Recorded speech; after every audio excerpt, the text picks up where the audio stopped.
All right, so you know how everyone is completely losing their minds about AI, right? The big question always is, can these things actually become conscious? There's this guy you should read, Bernardo Kastrup. He's a computer engineer and a philosopher, so he's got a foot in both worlds, which is why his take is so damn interesting. And he basically says that our entire excitement about silicon AI waking up is based on one huge fundamental mistake. He calls it the simulation fallacy. And it's simple, really. We're confusing a super detailed, description of a thing with the thing itself. I mean, think about it. You could have a perfect computer simulation of a kidney, modeling every single molecule. Is your laptop going to start producing urine? Of course not. Or you simulate a black hole with perfect physics. It's not going to, suck your desk into a singularity. We get that. But for some reason, when it comes to consciousness, we throw that logic out the window. We think if we just make the simulation of a brain complex enough, it'll magically become a conscious brain. Kastrup says that's a massive leap of faith. And here's where it gets good.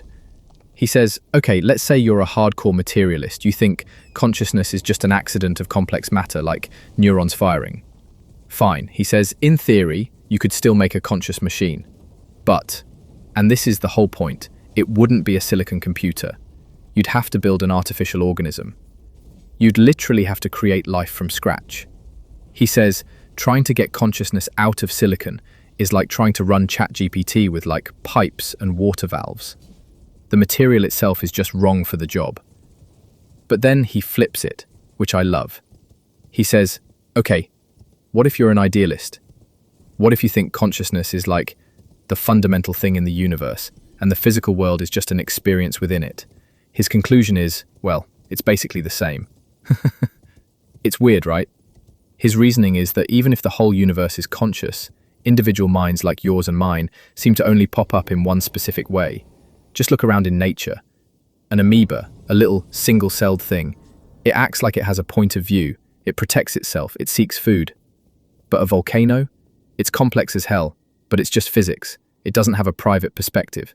So the evidence just shows that to get an individual private consciousness, you need biology, or something very, very much like it. So the upshot of all this is that the simulation doesn't have the same ability to do what the real thing does.